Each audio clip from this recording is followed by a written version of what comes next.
Okay, Assalamualaikum. So, hari ini kita akan sambung dengan 2.3 bagi tajuk litar sesiri dan litar selari.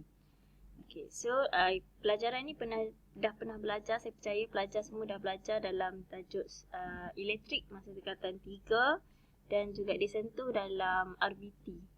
Okay, so litar sesiri dan litar selari, so kita nak kenal pasti semula.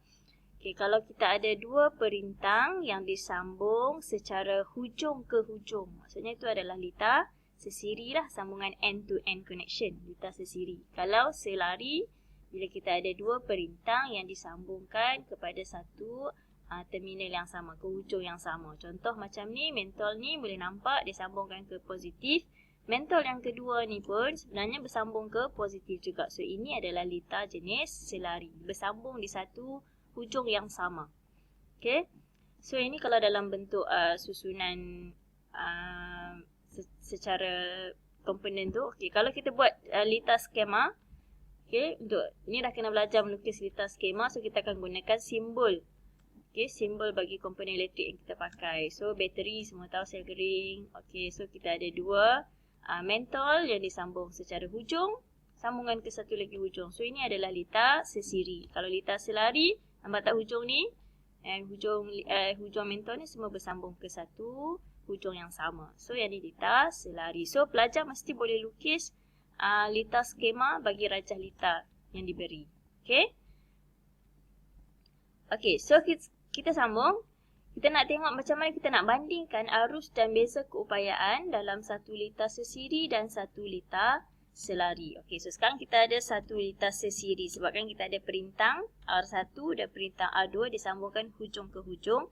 So, kita nak menentukan arus, kita mestilah letak ammeter secara bersiri dengan perintang yang kita nak tengok berapa nilai arus yang telah melalui perintang tu.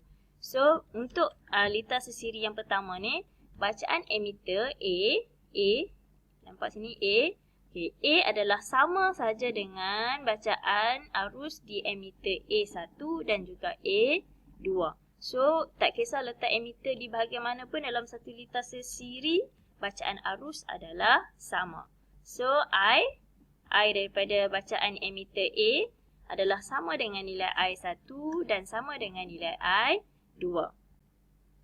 Okey, bagi litar selari pula, bacaan arus, okay, bila kita ada dua perintang yang disambungkan secara selari, maksudnya kita mesti ada dua cabang ni. So, bacaan ammeter A di litar luar ni, litar ataupun litar utama tu, adalah hasil tambah bagi arus yang boleh dibaca pada ammeter 1 dan ammeter 2. Okay, so bacaan arus di sini bergantunglah kepada nilai rintangan yang diletakkan pada cabang litar tu. Contoh yang ni dia tak diberi berapa nilai perintang ni. Okay, so kita bolehlah nak assume kata sama ke. Depends.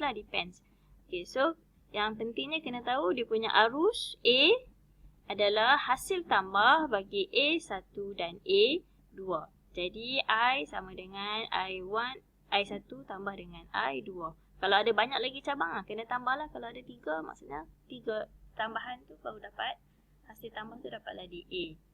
Okay, so yang tu tadi untuk arus. Okay, sekarang kita nak tengok pula kalau bacaan untuk voltmeter ataupun beza keupayaan. Okay, dia terbalik pula. Kalau tadi arus untuk litar sesiri adalah sama. Tapi kalau untuk bacaan voltmeter, maksudnya bacaan beza keupayaan dia, V adalah hasil tambah bagi V1 dan V2. Okay, sebab tengok ni, hujung V ni bersambung kepada hujung bahagian sini, belah kiri ni. Hujung lagi satu adalah yang di sebelah sini, point sini. So, dia hasil tambahlah semua beza keupayaan di tengah-tengah dia. So, kita ada V1 dan V2. So, V adalah hasil tambah V1 dan V2. Tapi, sekiranya kita ada perintang yang kita sambungkan secara selari. Okay. So, bacaan voltmeter adalah sama sahaja. So, V sama dengan V1, sama juga dengan V2. Okay, V sama dengan V1, sama dengan V2.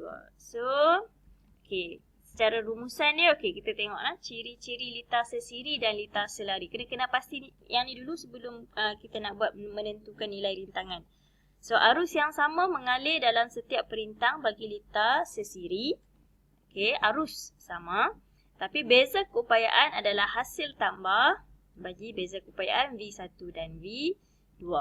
So, kalau dalam litar sesiri, jika satu mentor rosak, mentor-mentor dalam litar sesiri itu tidak akan menyala sebab litar tu akan terputus. Sebab arus yang sama yang mengalir melalui semua perintang. Dan kecerahan semua mentor dalam litar adalah sama tetapi akan lebih malap berbanding dengan litar selari. Okey, so kalau dalam litar selari pula, arus adalah hasil tambah I1 dan I2. So kita ada I di sini. So dia masuk, dia akan pecahkan mengikut cabang dia I1 dan I2. So I sini adalah hasil tambah I1 dan I2. Tetapi beza keupayaan adalah sama sahaja untuk setiap perintang. Dan dalam litar selari, jika satu mentor rosak, mentor-mentor yang lain dapat terus menyala sebab dia masih ada lagi laluan untuk arus tu mengalir. Untuk litar selari, kecerahan semua mentor dalam litar selari adalah sama juga, tapi dia adalah lebih cerah kalau kita bandingkan dengan litar sesiri. Dalam litar selari, nyalaan mentor akan lebih cerah. Okey, so boleh fahamlah. Cikgu rasa boleh tengoklah, boleh tengok balik ciri-ciri bagi litar sesiri dan selari. So pertama sekali make sure kena pasti jenis litar tu dulu, sambungan perintang tu dalam bentuk sesiri ataupun selari. Kena pasti yang tu dulu. And then kena pasti kedudukan instrumen yang sedang kita tengok bacaan tu. Emitter tu di mana? Emitter tu sedang merekodkan bacaan arus yang mana satu. Sama juga macam voltmeter. Voltmeter tu diletakkan di mana? Point mana yang sedang dibaca oleh voltmeter tu. Okay, so yang tu penting. So sebagai latihan, pelajar boleh cuba jawab sendiri latihan 2.3a untuk menentukan dan membandingkan arus dan beza keupayaan dalam litar sesiri dan litar selari. Okey, kita cuba buat dulu yang ni sama-sama. Soalan A. Tentukan bacaan emitter dalam litar yang berikut. So kita ada sini sekering. So kita ada mentol di sini dan ini adalah kedudukan emitter diletak. So emitter ni bersambung dengan sekering. Nilai selepas melalui mentol ataupun perintang adalah 1 ampere. So bacaan dekat sini berapa? Yang ni adalah litar sambungan secara siri. So sama saja nilai arus dia 1 ampere juga. Nampak tak? Macam itulah kita tengok. Okey. Yang kedua kita ada 2 perintang. So satu emitter diletakkan bersambungan dengan terminal positif bagi bateri 0.5 ampere. Soalan tanya B, kedudukan emitter di sini berapa nilai arus dia. So tengok susunan secara sesiri. So nilai arus dalam litar sesiri adalah sama. So sini pun 0.5 ampere juga. Okey, nampak tak? Okey. Now kita proceed soalan yang ketiga, C.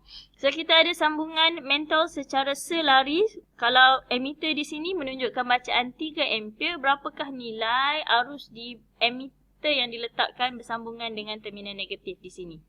So kalau kat sini, sebab dia duduk di litar luar ataupun litar utama dia tak masuk pun melalui cabang ni, maka nilai dia adalah sama je lah 3 ampere juga. Okey, tapi kalau macam ni pula. Macam ni kita ada litar mentol yang disambungkan secara selari. Nampak kan selari. Okey, untuk cabang yang pertama ni 2 ampere bacaan emitter. Yang kedua adalah 1 ampere. Soalan tanya kalau kita letak emitter di sini berapa nilai bagi emitter. Bacaan emitter di sini berapa. So adalah hasil tambah bagi arus I1 dan arus I2. So 2 tambah 1, 3. Okey. Boleh. So untuk selebihnya cikgu nak minta pelajar cuba jawab dan kita boleh bincangkan kemudian. Okey, sekian. Terima kasih.